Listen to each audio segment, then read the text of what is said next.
welcome to As It Comes, Life from a Musician's Point of View. I'm Davina, I'm a freelance cellist based in London, and I'm back. I took a little break over Christmas, mainly because I needed one. 2019 turned out to be a pretty hectic year for me, in mostly a good way.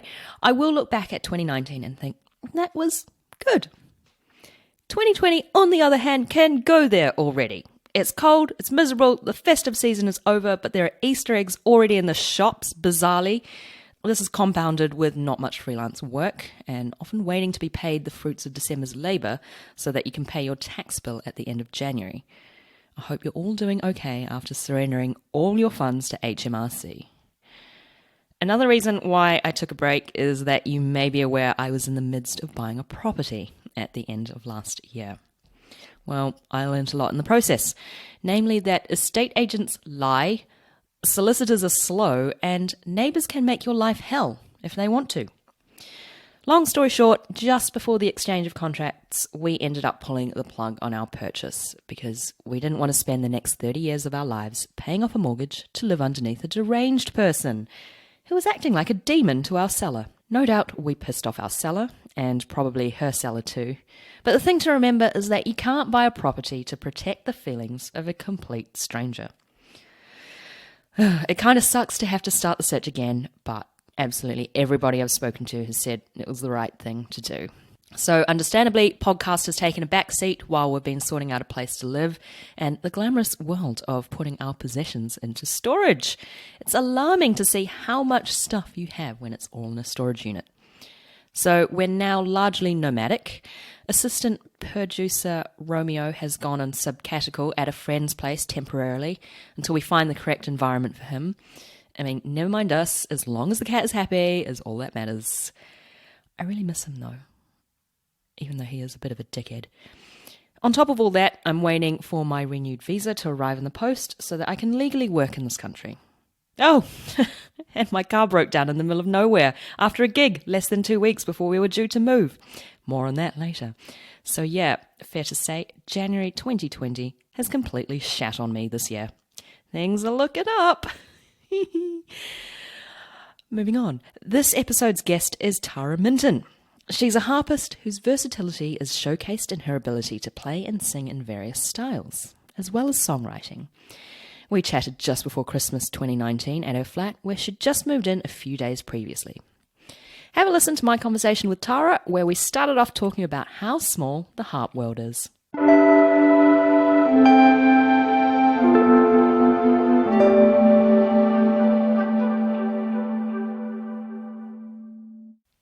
Is the harp world quite small then? Yeah.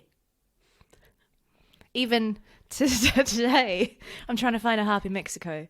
What? As you do. As you do. I'm playing a chamber music festival out there in February and I need a harp. Mm-hmm. And somebody suggested a Ruth Bennett who plays the harp out there. And so I contacted Ruth Bennett, and then a Ruth Bennett who also plays the harp but lives in Nottingham today messaged me saying, "Hi, got the wrong Ruth Bennett." But she knew the other Ruth Bennett.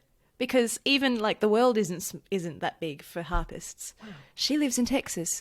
I'm the one that lives in Nottingham. Easy mistake to make. What are the odds that your name is Ruth Bennett and you play the harp, but on other sides of the world? Yeah. That's totally weird. Are there any other Tara Mintons that play the harp? No, I did get contacted on MySpace when that was a thing. By a Tara Minton. Wow, you're showing your vintage. MySpace, gosh. Yeah. I never had MySpace. I remember back in the day when it was MySpace, Bebo, and Facebook. Yes, I never had Bebo. I didn't understand what that was. I didn't understand what it was either. And I really held out on Facebook for ages because MySpace, you could design your own page. At Facebook, it was all standardised. Oh, right. And I was like, I'm an individual. I don't want to be one of the masses. Yeah, here we are. Facebook is running the entire world. On an IKEA table.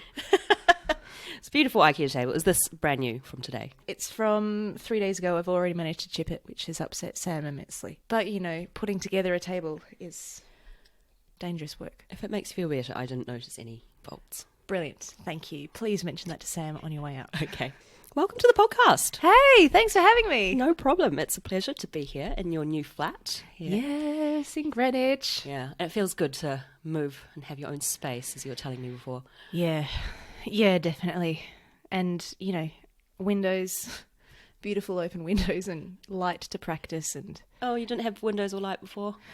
we did, but the landlord liked to basically do works on all of the flats and ours was in the middle. And so I was always either upstairs with the harp trying to practice with drilling or coming downstairs with the harp trying to practice with crap everywhere. It was just like, where can I practice today? And also, if Sam wanted to watch the rugby and I wanted to practice, then he didn't get to watch the rugby. And now we can do both. Amazing. Yeah. Not having to watch rugby with headphones on. Yes, indeed. Yeah. Indeed. No, I feel your pain with the construction side of things because currently in our flat that we're living in but moving out of in Herne Hill, there's quite intense construction going on next door because they're converting next door into 4 flats. Oh dear. 4 flats. So that's why I think it's time to move. Yeah, it's the worst. And people don't understand, you know, they say, oh, it's residential. Even if it's residential, you should just be able to live in peace and enjoy your home. But as a musician, that time to practice is paramount because, contrary to popular belief, we don't roll out of bed knowing how to play symphonies. We have to practice them.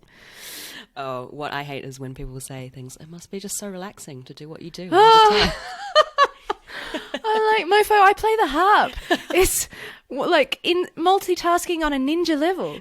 That's so true, isn't it? Yes, it takes so much work to make it look easy. Yeah, well, I guess then you take that as a compliment, don't you? You're like, well, I'm glad I made it look easy for you. Yeah, but they don't understand. Yeah, hands, feet. And then for you as well, singing at the same time. Yes, indeed. So I'm quite interested in that because you're a singer-songwriter on the harp. You specialise in jazz harp. Yes. So we'll get to jazz harp in a minute and how you got to that path. But you're from Australia, as Yes. listeners can hear from your accent. I'll try my very best not to do your accent back to you. It's okay. The UK listeners won't be able to tell the difference anyway. Oh, I've tried to make that really, really clear in all my previous podcast episodes. What led you to the UK? How long have you been here for? It'll be 9 years in April. I blinked, and then 9 years went by. Here you are in Greenwich. Here I am in Greenwich. Whereabouts in Australia are you from? I'm originally? from the Mornington Peninsula, which is around the bay from Melbourne. Oh, wow. Yeah, my dad lives in Melbourne. Ah, cool. But I don't think I've been to that peninsula. It's beautiful. It's about 45 minutes now drive, whereas it used to be quite a lot further before they put in the nice Roads. roads and things. The last time I went to Melbourne, I had the pleasure of witnessing the Pink Lake. The what? Oh, have you not seen the Pink Lake? No. Oh, it's all over Instagram. Where is the Pink Lake? I think it's called, now this might be wrong, the Westgate Lake or something, but it's down on the south side, I think, of Melbourne. And due to algae and the reaction of the light when it hits the water, the lake is bright pink. I have no idea about this, but really? I'm going in April, so I will check it out. You get to go to the Pink Lake. Well, I'm going to show you a picture right now. Yeah, please do. Where is it? Discoveries from my hometown. Here it is. Oh, wow. Look how pink it is. That doesn't even have a filter on it. That's Barbie pink. It's crazy, isn't it? Yeah. And look how blue the sky is. That's amazing. Australia. But that's the thing. I mean, quite often I rely on tourism tips from overseas visitors for when I go back to New Zealand. Yeah. Because you can't be a tourist in your own country a lot of the time. No. When we go to New Zealand to visit Sam's family, we always try to take a couple of days to do something. I haven't got to see Tana Mahuta yet, and he was top of my list. Right. Sam seems to have an encyclopedic knowledge of all the roads in New Zealand. Is there only one road in New Zealand that just takes you everywhere? I hate to play up to the stereotype, but I mean, there's more than one road, but there's one very main road. Yeah. State Highway 1. Right. And That would happen. That would be how he did it. Yeah, and then that can get you through a large majority of the country. Yeah. But there are more roads than that. Yeah. He never seemed to look up. Maybe he was just, studying when I was asleep the night before, and then, I don't know. Although, to be fair, when I drive around New Zealand, and I was there last April, I went to a wedding, actually in the Waikato area. Yeah. Probably near where your husband's from. And I don't think I use GPS at all. It's very different from here, where you rely on it so much to get to gigs, and because the road network here in the UK is so intricate. I would never follow the signs because they could just lie. Yes. But it just seems to be simpler. Yeah, I really love it. Except for Auckland, Auckland's Oh, nuts. Auckland's a mess. Yeah. Don't drive in Auckland. Although you kind of have to. Yeah. Yeah, that's the thing that I really love about London is even Melbourne's pretty much the same. You know, the public transport kind of timetable is a work of fiction, whereas in the UK you can not drive and it's doable. Yeah. And people complain about it all the time, don't they? They'll be like, I'm like, it's 4 minutes until the next train. Chill out. Back home, if we miss that train, it'd be 40 minutes to the next train. I mean, I remember when I lived in Sydney, it'd be like, oh, the next train's only coming in 15 minutes. Great. Yeah. Score. And you'd think, do I have time to get coffee? I don't know. I don't want to miss the train. Because if I have to wait for my coffee and the train comes, then it will be half an hour. Oh, dear. So, do you take public transport in London as a harp player, or do you have to drive? I have to drive, Okay. though sometimes I take an Addison Lee. Oh, taxi company. Yeah, because it's cheaper sometimes than congestion trying to find parking. And then, parking's up and you have to run out in the middle of sound check and all of that nonsense. Sorry, I just got to tell it the meter.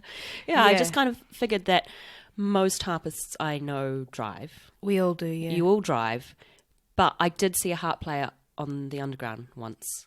And that must be quite an anomaly, right? Now, was it a he or she? A she. It was at Stockwell Station. You probably know. You can probably narrow it down. Did she have an orchestral harp or a folk harp? Oh, it looked like yours. It was big and it had a big blue padded case. Wow, because when I first got to London, I didn't realise how many different variations of taxing your car there was. I thought you just get an MOT and off you go, but anyway, I was wrong. Oh, like road tax and yeah, and all this the tax extra. and this tax. Yep. Like, there's 3 different. Well, there was. It's kind of become streamlined now, but when I first got here, there were 3 different things.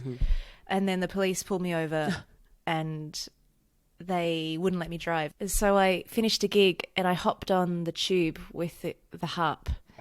And when I got to Highgate at the other end, I got told off because it's too big for tube specifications, and you're not meant to travel on the tube. And it was midnight, and then she said with this smug look on her face, "Oh, and the escalator's down." And the Muswell Hill tube station has like 3 flights of stairs. It's epic. Okay. And then there's this guy who, I don't know, took umbrage at the way she spoke to me, helped me up the stairs and kept looking over his shoulder like, "Ha, look, she's got help." Yeah. But yeah, it's a nightmare. Was it you that I saw at Stockwell Station? I mean, if it was 8.5 years ago and I was looking a little bit stressed, and then it might have been. That would have been really funny if it was. It was about 7 years ago, but I can't quite remember. But I did think, wow, fair play to that person, because I mean, my husband plays the double bass, and it's enough of a mission, bringing the bass on its little trolley, Yes. with the stool, music stand, Yes. umbrella, statistically speaking, as well. Yeah. I guess harp players got to get good at driving.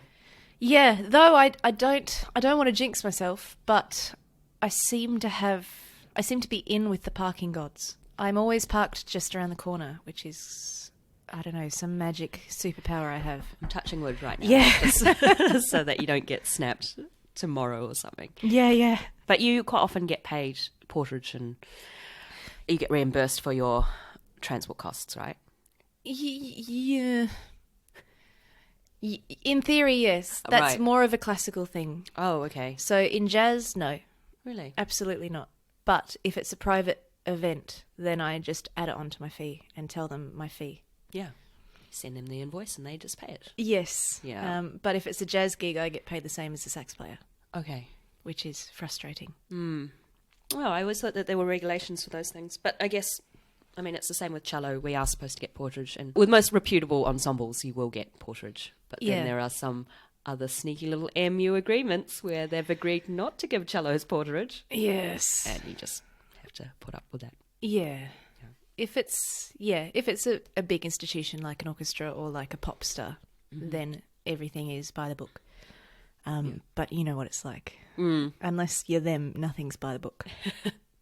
So going back to your path and how you came from Melbourne, what led you to London? What made you decide, I'm going to go to London and be a jazz harpist? So I was studying music theatre in Australia. That's my undergrad.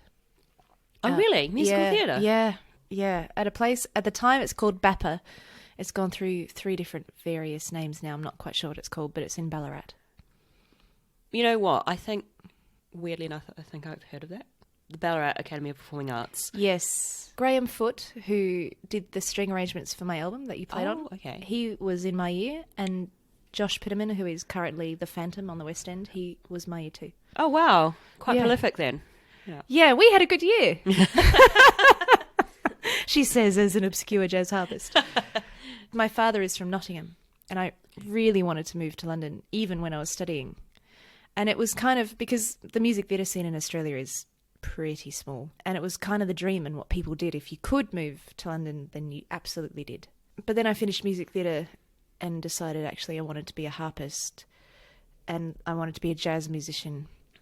I auditioned for the VCA on piano, jazz piano. Is that the Victorian College of Arts? Yeah. But I did not have my stuff together enough at the time. I was very new to jazz. I have a, what do we call it over there? The AMEB? Oh, yeah. Like, AMEB. Yeah, diploma in classical piano. Okay, yeah. But I just started getting into improvising, and so yeah, my plan was to go to the VCA, but I didn't get in. So I just started learning privately jazz piano and then writing songs and singing. And the harp was only classical. Mm-hmm. Had you always played the harp? Yeah. And then I think one day I Googled jazz harp, and I came up with 2 harpists. One was Cindy Horstman, who lives in Texas, I believe. And she is amazing. And she has this duo with a bass player called Two Tone, and I loved them. Mm-hmm. And then the other was Jacques Francois, who's the director of Kamak Harps. And I met him, and now I play Kamak Harps and am endorsed by them, which is really great. But yeah, I saw these 2 playing jazz on the harp, and I thought, that's what I want to do. That's amazing. And because there were only 2, you probably thought, there's definitely room for more. Yes. It turns out there is significantly more than 2. But yeah, it was those 2 that really got me on my path. And then it happened very quickly. I met Jacques. He offered to give me a harp. I told him I wanted to move to London, and then I did. Wow. It was all within 5 weeks of me meeting Jacques and landing in London. Oh, it's quite often the way that happens for Antipodeans, I think. I've asked this question to so many people. What brought you to London? And quite often they find themselves in London within a couple months. I mean, I was the same as well. Yeah. And then you just think, oh, I'm all of a sudden on the other side of the world. It's really, really cold, but here I am.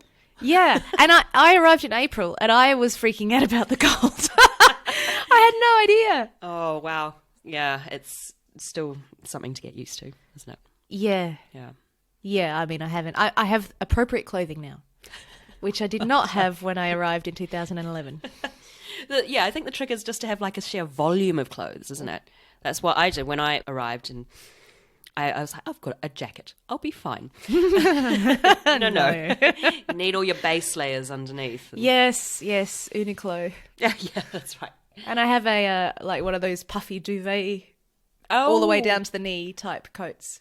Oh, wow. That's really sorted me out. Yeah, because they're lightweight as well. They are lightweight. And you just feel like the Michelin Man kind of waddling down the street. I love it. That's so true. But how's everyone back in Melbourne for you with Australia literally burning right now? Yeah. Well, actually, one of my best friends, April, she had to evacuate her home. Oh, it's absolutely tragic, isn't it? Yeah, she's a cellist, actually, like yourself. It's really hard. Yeah. Does she know the state of her home at the moment? Or? I don't know. Oh, it's just so, it's terrible, isn't it? I mean, as much as we can joke about how cold London is, things are not going so well on the other side of the world. No. And also, like, I saw this thing the other day about what the temperature was like the year you were born and how. Oh, yeah. And it goes all the way through. And our experience of childhood in Australia doesn't exist anymore. Like, those temperatures, children today are living through climates that are insane. And if things don't stop, then we're going to be like the Middle East with over 50 degrees as a regular over summer. Yeah, as the norm. Yeah, and the thing is, Australia has, when that happens, because the clouds can hold more moisture when it's warm, it doesn't rain, and then it monsoons, and then it floods. Yeah. And I've literally been in Melbourne where people have been canoeing down Burke Street. Are you serious? Yeah, because it floods, because the ground dries up, yeah, and then we finally get all the water because the clouds give out. And then it's flooding, and we're literally underwater or on fire a lot of the time. Yeah, it's really not ideal, is it? But I just can't imagine canoeing all the way down the CBD of of Melbourne. Yeah, I've seen it. Oh dear. So you came to London, and then Yes. how did you find your way into gigging? I mean, you do so much live performance. I remember the last time I saw you, I actually ran into you at my local pub. Yes. In Herne Hill. You didn't have your harp. I think it was No, I was just singing then. Singing gig for you, but you maintain a really busy career of lots of performing, lots of gigs. It's Christmas time. You told me just before you're gigging on Christmas Day. Yes. But also recording as well. How did Yeah. you get into that sort of scene? Necessity is the mother of all invention. I can't even make coffee, so I don't really have a useful skill. Are you saying this is an Antipodean? And Yeah. So my parents are TAB agents. And so, like betting yeah. agents, yeah. And so to put myself through my undergrad, I got my betting gaming license certificate. And so I worked at my parents' shops and, the Melbourne Cup and all of that stuff for a couple of years. And that was my coffee shop job when I was a student, Right, okay, yeah. which was amazing back then. But now I don't have the useful skills that people develop when they're 19, making coffee or pulling pints. And so I came over to London, and nobody was going to hire me to do that because, we can get an 18-year-old who's cheaper and they know what they're doing. Yeah. Growing up with good coffee everywhere on that side of the world. I'm good at drinking coffee. I'm not good at making it. Well, to be fair, I've never worked in a coffee shop. I only worked in retail as my 18-year-old job. Yeah. But that taught me to talk to people, Yeah. which is a useful skill. So then I imagine you needed money. Yeah. So I applied. I was living in Ware, which is in Hertfordshire. And where? Oh, this is the first time I've heard that. I'm sorry, but I actually don't know where is. It's in Hertfordshire. Okay, that's sort of north of London, right? Yeah, it's For the out-of-towners. borough directly north, where lots of footballers' ex-wives live. Mm-hmm. And my cousin, who is not a footballer's ex-wife, he's just my cousin. But him and his family live out there. He's an Aussie, and the family are all British.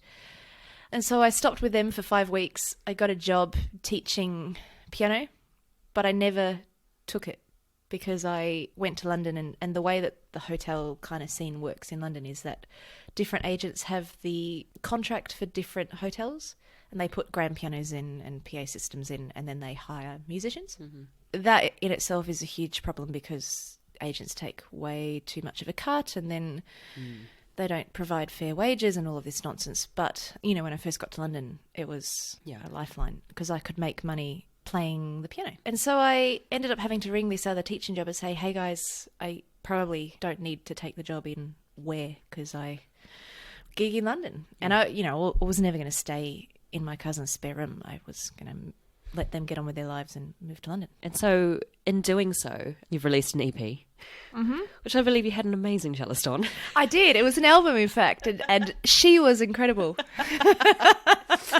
I get fan mail for her at least a couple of times a week.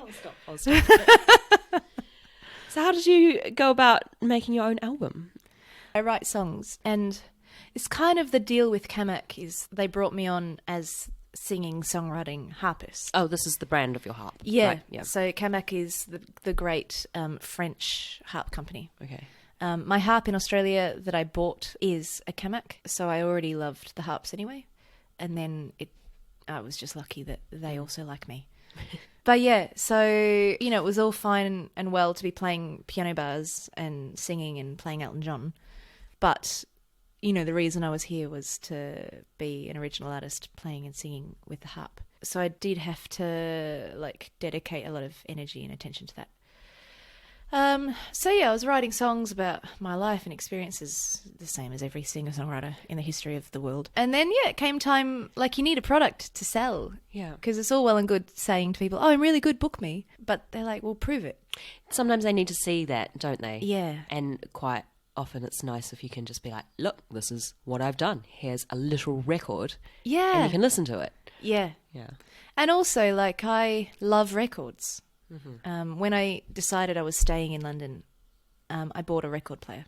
Ah, the vinyl revival. Yes, yeah. Nice. My mum had the most incredible record collection when I was growing up. And so I have a real, just really warm feelings around the whole thing. Yeah. What are some of your jazz influences? Goodness. Okay. Where to start? Yeah. I love Miles Davis. I love John Coltrane and McCoy Tyner. That whole vibe, just like Crescent, that album is insane. Obviously Bill Evans, because I really love Debussy as well. And, you know, the music that Debussy and Ravel wrote for the harp is just ridiculous. Quite groundbreaking, I imagine. Yeah, and the harp as an impressionist instrument is perfect. Yeah. And a lot of Debussy influenced Bill Evans. I love Duke Ellington as well because I love his compositions. Ella Fitzgerald is my favourite jazz singer of all time. Dorothy Ashby, the great jazz bebop harpist, is amazing. But then more recently, I'm really into John Taylor and Kenny Wheeler, which is what every music college graduate of London says, but I don't care. It's true. Well, it doesn't matter. Doesn't matter what they think. Doesn't matter. But they're incredible. I love their compositions. I think it's really important to listen to a wide breadth of music, isn't it? Absolutely. Yeah. I give all of my music students listening homework every week. Oh, that's such a good idea. Yeah, because I was invited to Cheltenham 2 weeks ago to teach a jazz harp workshop kind of day event and give a recital at the end of the evening. And, you know, my students were oldest 16, but most of them around 10, 12-ish. And they had no idea. They couldn't name their favourite harpist. And now we have YouTube. Like, we didn't grow up with YouTube. Yeah. My grandfather used to borrow... I remember he borrowed Catherine Finch's The Goldberg Variations from the, the local library in East Richmond and brought it home and burnt it. And then returned it. And this is how I got an education. Yeah. Was my grandfather ripping CDs from the library. Better be careful who listens to this. Yeah. But it's really fulfilling to illustrate these famous artists to young students, isn't it? Yeah. Because I imagine when they find something they do like, it really lights that fire in their belly, doesn't it? Well, I hope so. I didn't have much hope the other day, if I was honest. Oh, okay. Because it basically felt like everybody was told that they had to leave their phones in their bags, and so they sat there having no idea what to do, too petrified to look me in the eye. And I don't know how to interact with a person anymore. yeah, and the parents were like, go, be educated, be inspired, and the kids were just so... I almost felt like reminding them, guys, it's a Sunday and you opted to be here. Yeah. You know, this is not compulsory. Why do you think they were being so shy, do you reckon? I don't know, maybe my brash Australian accent is scary. You're just so scary. Your accent's not brash at all. Thank you. I'm from Melbourne. We speak. We speak English down there. Well, as opposed to some other parts of Australia. Well, the further away from Melbourne you go, skipping Adelaide because they almost have an English accent. Right. But the less English it gets, and the more ochre. Oh yeah, more nasal. Although Kath and Kim, they're from Melbourne. Yeah, but they were hamming it up. It was for an international market. But we all know someone like Kath and Kim. Yeah. One of my good friends, Vicky Vic. Vicky Vic, she's from Corrimungal. And she speaks like that. She's great. Oh, brilliant. Well, congratulations on your album. And Thank you. I know it was a few years ago now, and you have another one in the works. Yes. I'm very excited. It's called Please Do Not Ignore the Mermaid. Right. And essentially it's taking mermaid myths to make a greater point about being a woman in the creative industries and what that means, especially women of our age, because there isn't a hell of a lot of pop culture references to women in their 30s who aren't mothers. Sure. Yeah. I think it's starting to change. Yes. But either if you're in if you're visible publicly, it's because you're young, you're in your 20s, and you're being some kind of wild trailblazer. Yeah. Or you're Meryl Streep. Yeah. And I still get a lot of people being really surprised by my life, that I'm 34 and I'm not a mum, that I am a successful musician and I can, make a living playing music and I don't have to work at the betting shop anymore, exactly. But we're common. We're really common. At least we see a lot of ourselves. It's that classic thing where you feel like such a minority, but really, this kind of lifestyle, there's a huge majority of us. But totally. We just aren't unified in that way. Yeah, and there aren't a lot of stories about us, particularly music. So I wanted to write about what it is to be us, but also I care a lot about climate change and the environment, and have basically been a mermaid all my life. In what way?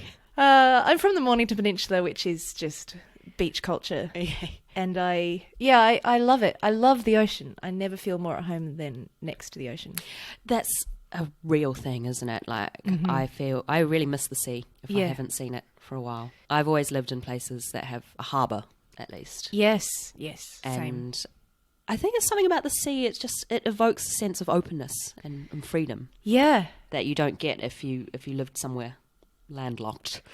Yes, yeah. So I have always identified with that. And so essentially I'm taking mermaid myths and using the voice of an imaginary mermaid, who is me, to talk about the climate crisis and to maybe encourage people to think about it, to then act upon it, but also to tell, because mermaid myths essentially boil down to stories of identity, and often with women kind of lost or misplaced or stolen identities.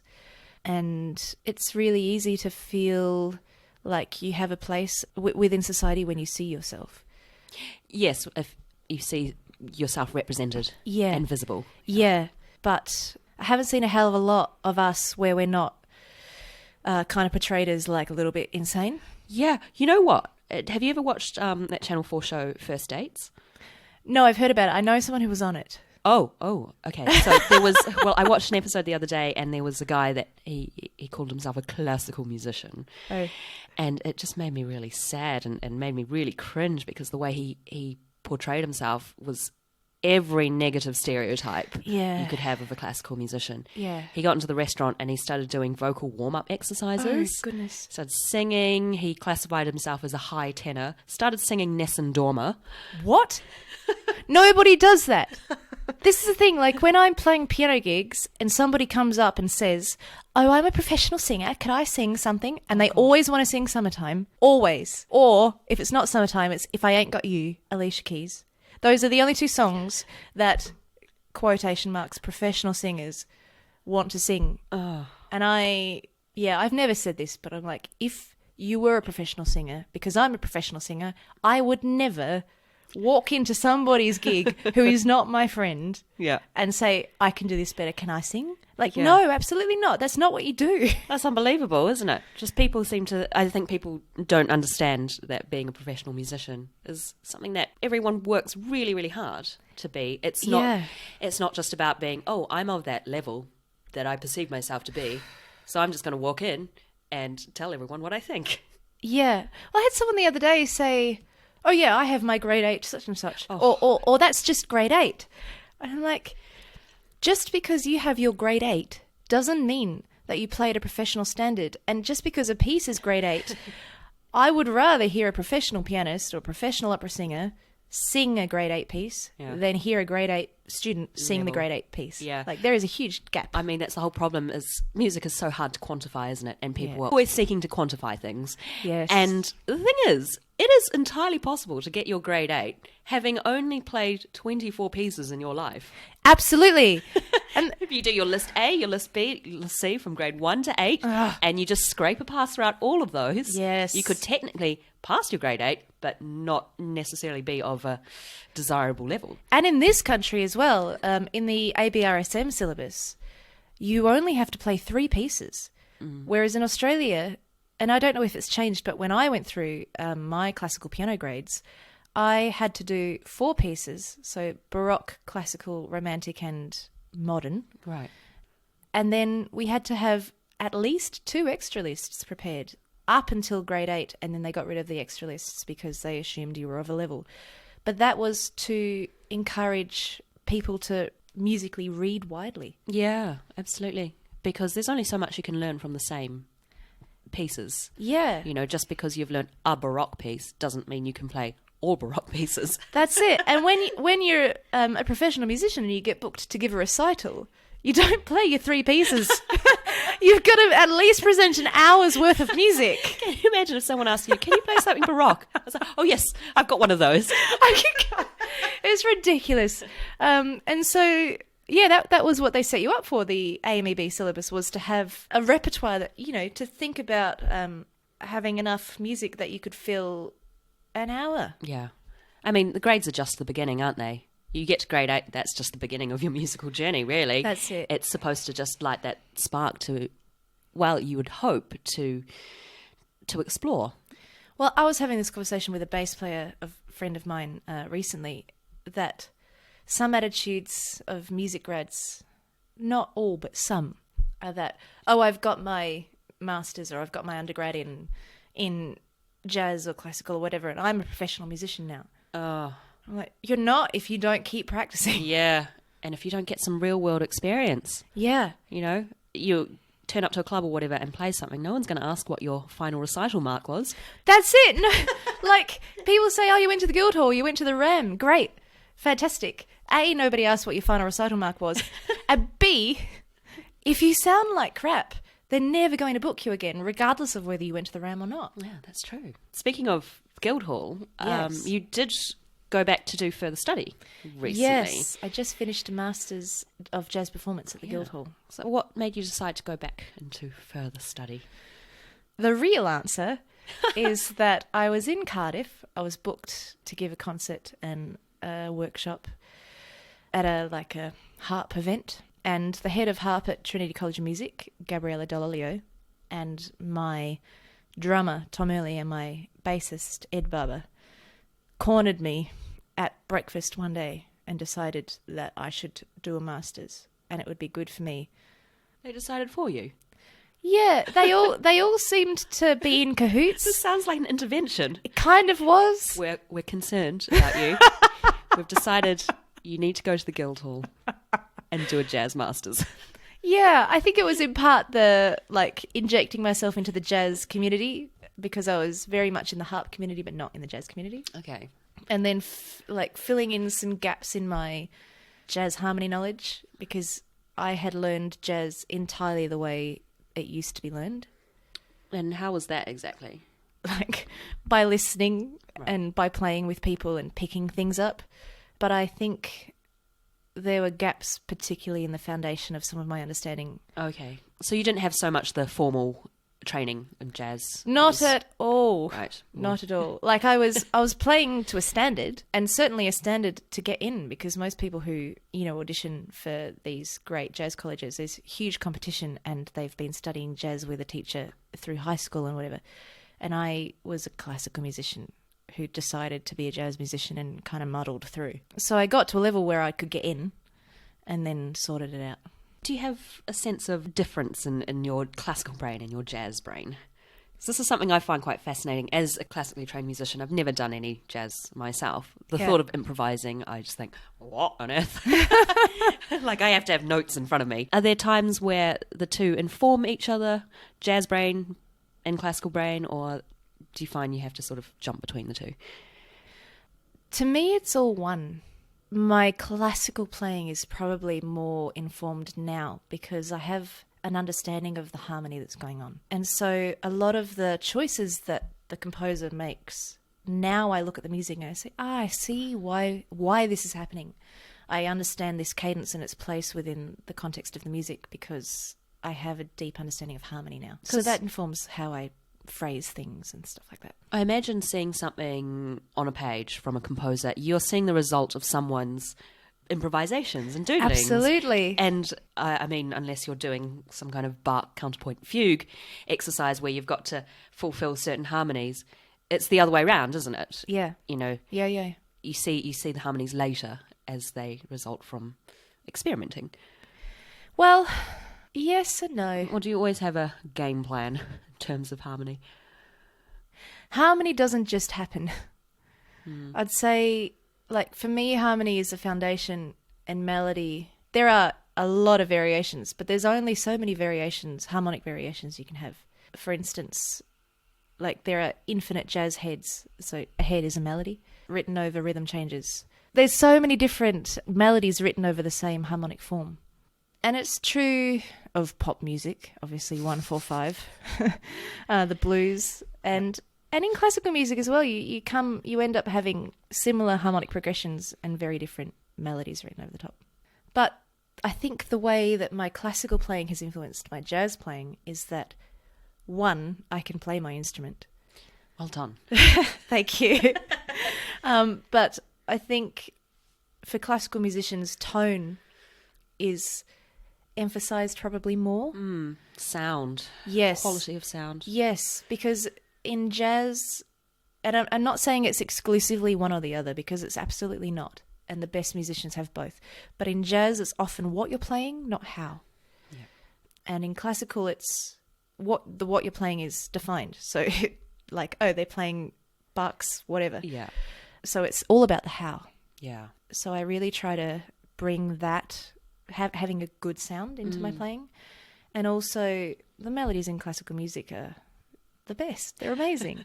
And so when I'm improvising, rather than just playing all the notes all at once or trying to get as many 2-5-1 licks in as possible, I think about try to construct melodies, which, yeah, I'm informed a lot by my classical training for that. Do you find, in that sense, less is more? Definitely.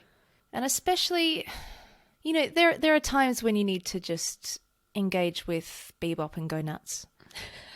But I would never begin a solo like that, because it's like somebody bursting through the door and ranting about what just happened, and you're like, hi. Yeah, there's no build-up, is there? No, and it's just a bit of an onslaught, you know.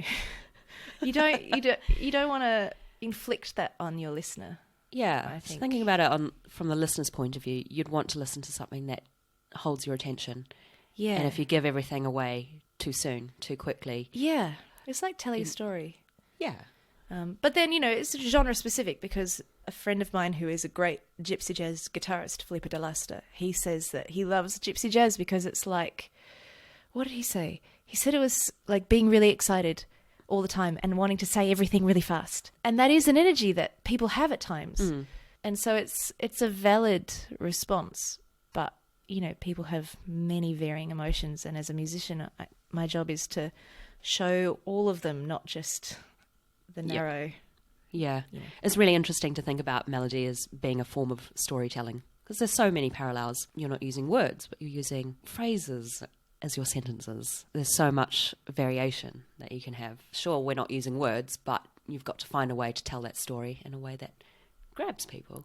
Totally. And great storytellers have reoccurring themes or in-jokes, threads that run through. And we know this through Bach and through Mozart sonatas and whatever, the exposition and then the development and the recapitulation, and how you hear the themes that go throughout, and they go through various different, like, morphs. You know, they become other things, but you can still recognise the initial idea in that. And the style. That certain fingerprint a particular composer has on their piece. Yeah. So you hear it, you listen to a great jazz solo, and all of these elements are in a jazz solo. The great ones. Yeah. If you listen to, you know, a first year solo, it might not be. It might just be managing to get over a 2-5-1, which is... Sorry, I'm going to ask a really obvious question here, but what's a 2-5-1? Essentially a perfect cadence. Oh, okay. 2-5-1. Oh, that makes sense. Chord 2 to 5 to 1. Yes. Right. Gotcha. But yeah, for the non-jazz people playing at home, that's what it is. Okay. Or even non-musicians. But I imagine a first-year student still has to find their voice, don't they? Totally. We probably don't remember what it was like learning to speak English, but if you've ever tried to learn to speak another language. Yeah. Yeah. And this is the thing, like, I find myself, in Indonesian or in French trying to say complex ideas in as few words as possible because my language is limited. Yeah. And it's the same with music. Yeah, exactly. You got to work with what you got. Yeah, but develop your vocabulary. Well, I look forward to hearing these stories that you're going to be telling on your new album. Thank you.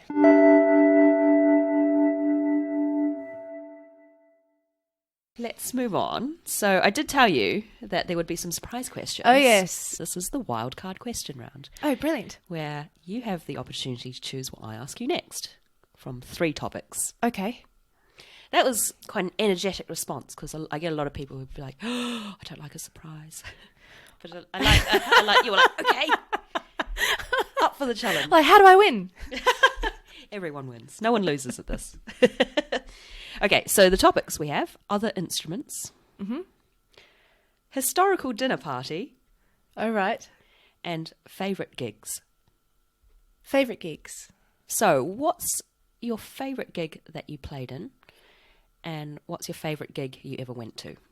My favourite gig I ever played in, I have to say, was Primavera Festival with Bjork. Oh my God. It You was performed with insane. Bjork? I have, yes. That's amazing. Where was that? In Barcelona. And I was filling in for Katie Hopkins. Katie Buckley! Katie Buckley! I just didn't think that if Katie Hopkins... Oh my God.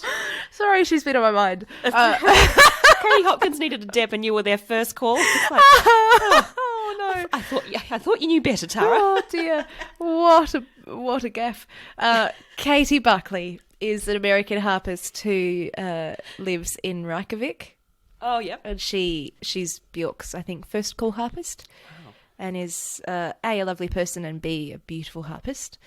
So she, I think, was playing Mahler something or other with the Reykjavik Phil, and couldn't do one of the gigs, which ended up being 2. And so I flew out to Barcelona to play with Bjork, and yeah, got to. They didn't have a costume that fit me, so I ended up wearing Bjork's bodysuit. And she was super lovely to me, really warm. Obviously, it was a huge stage. Obviously, we were headlining, and there was a great big full moon over the bay. And I walk out first, dressed in this crazy outfit with a mask and everything, and everybody thought that I was Bjork. Oh, wow. She's got the bodysuit. Yeah! Well, just because, you can't tell who anybody is because we're all in these crazy masks. And it was harp, percussion, DJ, and 7 flautists. Oh, wow. It was such an really interesting, beautiful lineup. And then Bjork being Bjork, she's just got it. So versatile. Yeah, she's incredible, honestly. Like, working with her, she's incredible. Filling in for Katie. But I walked out on stage and it was a wall of people. Like, the biggest congregation I have ever seen in my life. And I thought maybe I would be nervous, but because it was so huge, it didn't feel real. Right. And I sat down at the harp and, you've got in-ears with the click and people giving directions to you and all this stuff. And the floor, the subwoofers, the bass is so heavy that it makes the floor vibrate. Yeah. So I had to hold onto the harp just to, so that it wouldn't like bounce. Earthquake. Yeah, but it was insane. And Sam, my husband, he got to come with me. Amazing. It was so beautiful to share that with him. And then Nick Cave, who is one of my favourite artists of all time, was playing directly after us. So we got to watch the Nick Cave gig from the VIP area, and then I met him afterwards, and I was partying with all these amazing people from all over the world. It was just the greatest night of my life. That just sounds like an absolute dream. It was so, so, so cool. Wow. What was the best Bjork song you got to play? So off her new album, Utopia, there's this gorgeous piece called Blessing Me. I think it's about her friendship with James Merry, who is the designer of her masks. Yeah. He's British, but he lives out in Iceland, and he's just an incredible talent. I think it's about her relationship with him, but I can't entirely be sure. They're really good friends. But it's about being a music nerd and swapping. Oh. Like you know how we do, like Yeah. we swap. Oh, I listened to this the other day, and blah blah blah. But it starts with harp, so it's basically a duet between harp and Bjork with kind of flutes interjected. Oh my gosh, It's so amazing. beautiful. I find her music so. There's something about Bjork's music. She's got a great sense of spaciousness, but then also when you're listening to her, you feel like she's singing just to you. Yeah, Like, never mind that she's selling out festivals in Yeah. Barcelona. You can go to I've never seen her live, but you can listen to one of her recordings and feel like, well, you're the only person she's singing to. yeah. There's no boundaries to what she writes about, like her life, but she's specific. You know, I've taught a little bit of songwriting over the years, and a common misconception that young writers make is that they want to not be specific because they want to appeal to the widest range of people. And it doesn't really work that way because you end up just saying nothing. And Bjork is so specific, and at times you're like, what are you even talking about? But you feel it still. Yeah. You know, I adore her. Amazing. That's incredible that you got to have that experience. It was I can't believe I got the phone call, but I did. I'll take it. I'll take it. And what was the best gig you got to go and watch? So, other than Nick Cave, Following the best gig you played at. yeah, it's down to two. I got to see Lisa Fisher at the Barbican, and she, for years and years and years, was the Rolling Stones' backup singer, Sting's backup singer, Luther Vandross's backup singer. In my opinion, she has the greatest voice of anybody living today, and she's an incredible jazz vocalist. Well, just an incredible technician. Her ability is beyond belief, and her ability to connect, her generousness as a performer.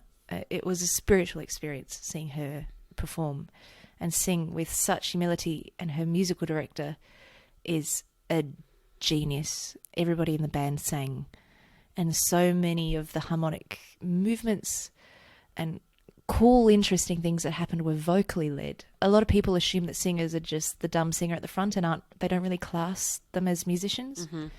And as an instrumentalist who is a singer, I really struggle with that. It frustrates me. Yeah. So it was singer-led. Yeah, but she is a musician. Yeah. She knows exactly what she's doing and what's going on underneath her, and it was just like watching a master. You can tell when people have that effect on an ensemble. Can't Yeah. you? You're like, okay, you're not defined by the instrument or your voice or whatever. You're defined by the fact that you are a musician. Yeah, You have she's this- music. Like, Yeah. she's You have this amazing. vision and you're just going to make it happen. Yeah, somehow. yeah. Yeah. She was amazing. And then when I was, I think, in first year or second year music theatre, my dad took me to see Mandy Patinkin. Oh. Wasn't he the guy from The Princess Bride? Yes. I am Inigo Montoya. You killed my father. Prepare to die. Die. Yes. He ran out on stage after the third encore. I did that. Really? Yes. He's like, hello. It was amazing.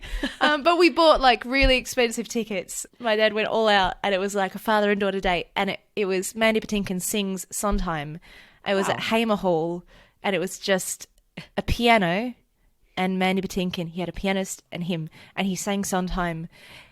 And it was like, we were talking about Bjork before, I was the only person there, and he sang to me. Wow, I'm not actually very familiar with Mandy Patinkin's other work apart from Princess Bride, but I feel like I should go and seek that out now. He was on a TV show back in the day called Chicago Hope, and he sang sometimes on that. But he's Jewish, and he has a deep connection to the New York music theatre community, and I mean, he's amazing, an amazing communicator, which is, I think, the thing that unifies that concert and the Lisa Fisher concert is the communicating. Yeah.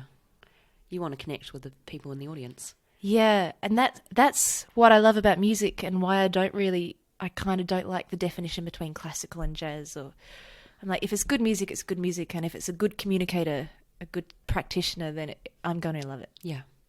And I think the problem is with a lot of people who may feel intimidated by one or the other when they're listening to it, is they feel like there are these restraints upon listening, are these ideals that you must say this when you listen to this kind of music or whatever. But we really need to get it into people's brains that there's no limits, you know. Yes. You feel what you feel whenever you listen to anything. Yeah. And there's no right or wrong answer. Yeah. I went to a jazz gig at a church recently, and the demographic of the people that were there was really interesting. And I went as a jazz musician to a jazz gig, but lots of people went to listen to some nice music on a Sunday afternoon at the church. And after solos, I was clapping and whooping and, Oh, yeah. you know, getting into it. And the looks that I was getting, people were turning around in the pews, like, what is she doing? How dare you clap? Interrupting the music. Oh, I mean, but the clapping between movements in classical music is really confusing because there are orchestras that are allowing that kind of thing now and no one knows what to do. And then what's worse is you get the awkward smattering. Yes. And then it just doesn't sound genuine anymore. You know, I went to my first proms this year. Oh, did you? Yes. Nice. I was very excited. The whole lining up, standing. Oh, yeah. The promming. Yeah. Oh, I loved Yep. it. The Britishness of it all. Yes. What did you see? Oh my gosh, I've forgotten. I don't think I went to any proms this year. Isn't that terrible? Well, it's at a busy time of year. I saw the Vienna Phil. I can't remember what they played. Brilliant. But Annaline, the harpist for the Vienna Phil, is also with Kamek, and she's amazing.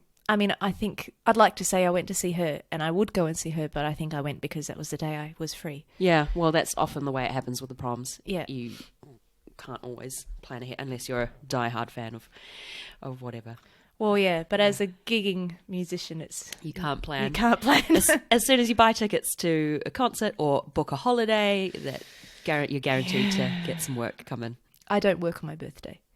Oh, okay. So that's the, the joy of being freelance. Yeah. Is working for myself. I don't think I've worked on my birthday for several years now, actually.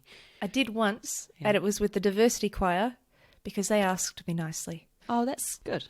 Yeah. It pays to ask nicely, doesn't it? Yeah, and and it was a great reason. But I had an agent have a go at me recently because he offered me a gig, and I said, "Oh no, it's my birthday." And he said, "So?" Like, listen, unless the fee is this much or it's Beyonce calling, then don't bother me on the 13th of December. Yeah. I feel like I could keep talking to you for ages. It's been an absolute pleasure. Before we go, could you tell us where people can follow you? Instagram, I think my name is Tara_Minton. No, that's on Twitter, Tara_Minton. On Instagram, it's just Tara Minton. Brilliant. Easy to remember. Facebook, it's Tara Minton or Tara Minton Music. But it's all just Tara Minton, Minton, variations on a theme of that. I was just going to say that. True musicians, obviously. Yeah, but all my gigs and all of that nonsense, a blog that I attend to as diligently as I attend to my diary, which is abysmal. But I do try every new year. I'm like, I'm going to write a blog. So there'll be one post a year. You can check it out. It'll be great. Oh, great. I look forward to it. Yeah.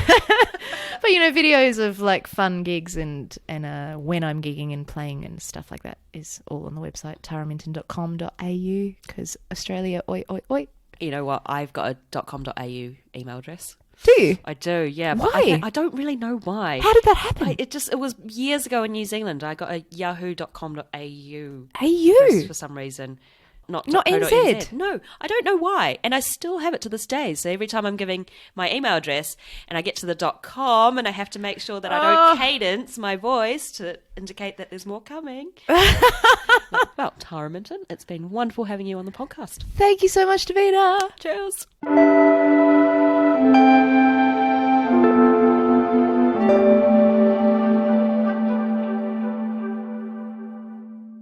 That was my conversation with the wonderful Tara Minton. This episode's Music College Didn't Prepare Me comes from me because I'm being selfish today. But you'll need to hear this story because it is the absolute worst. A few weeks ago, I performed in a concert down in Bournemouth, the lovely seaside town about 2.5 hours southwest of London. I was feeling super smug because the concert finished at 9, really early. I'll be home before midnight, I thought. How very wrong I was. It all happened very quickly. I was only about half an hour out of Bournemouth on the M27 motorway when I heard a VF sound. At first, I thought I'd driven over something, but then noticed the car rapidly decelerating. Curse words were flashing through my brain. I mashed the hazard lights on with the palm of my hand and gradually made my way to the side of the road. I opened up the bonnet of the car because that's what people in movies do when their car breaks down, but then stared blankly at the innards of the car. Because what do I know? I am basically illiterate in terms of car knowledge. When do you learn these things? Unless you're interested in that kind of thing, never. It's like taxes or conveyancing law. You don't learn about it until you're in the middle of it. Anyway, I've never been more grateful for breakdown cover in my life. I called them and told them where I was, but I had to wait an hour for them to meet me. They say you're supposed to wait outside the car, but it was about 2 degrees outside, so I thought, screw that, and huddled up into a ball in the passenger seat. I called my husband, but then I got paranoid about running out of phone battery. So I mostly just curled up, conserving energy like a cat, and stared into space. When the breakdown service finally arrived, the man informed me that the cam belt had gone. This is a word I am vaguely aware of and understand is crucial to the functioning of a car. I later found out that it holds the 2 bits of engine together, and without it, the engine essentially just kind of pummels itself to death. So they were going to have to tow me home. Their promise is to tow you to any location in the UK, but the problem is each individual driver has a limit of 60 miles, which was nowhere near my home. So he drove me to Fleet Services and instructed the next tow truck driver to come. At this point, it was well after midnight, and I had to wait another 2 hours for the truck to arrive. Thankfully, the services was 24 hours, so I had a delightful meal, I guess you could say, of mint tea and some fries. I then read about 15 magazines in W.H. Smith. The second tow truck finally arrived and I arrived home at 3:20 a.m. What started out being a day where I set off expecting just to play some nice music and see some friends turned out to be one lengthy transport disaster. More than 6 hours after my concert finished, I crawled into bed and tried to forget that the evening had happened. I mean, I know it could have been a lot worse. Imagine if I didn't have breakdown cover or hadn't stopped on a main road. If I'd been dumped at a crummy services that didn't have delicious French fries. Or if I had passengers in the car and was responsible for getting them back to London. I got to count my blessings. But it still sucks. If you have an experience that music college didn't prepare you for, then tell me. We can commiserate together. Email me at asitcomespodcast@gmail.com for your chance to be featured on the podcast. That's it for today. Special thanks to Ros Nagy for my logo and Daniel Elms for my jingle. Massive thanks to Tara Minton for being my guest this episode. And finally, thank you for listening. Cheers to all those who've gotten in touch with me over the Christmas and New Year break, and apologies if I haven't gone back to you yet. I promise I will at some point, maybe. Email me at asitcomespodcast@gmail.com. Like and follow the pod on Facebook and Instagram at asitcomespod. Remember to rate and review on Apple Podcasts or wherever you get your podcasts. Thanks to everyone who has already, and spread the word. Chat to you soon. Bye.